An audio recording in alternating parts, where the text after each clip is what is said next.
If Chime SpotMe is not working, the issue typically stems from eligibility requirements, transaction type restrictions, an outstanding balance, or a technical glitch. And here are the common fixes and troubleshooting steps. You must receive a qualifying direct deposit of $200 or more into your Chime checking account at least every 34 days to maintain SpotMe access.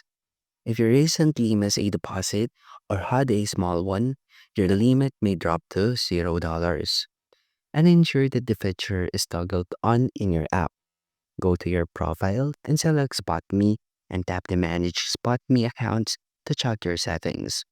You might have manually set a safe limit that is lower than your maximum available SpotMe account. Check the SpotMe hub in the app and adjust the slider to your desired limit or turn off the safe limit toggle.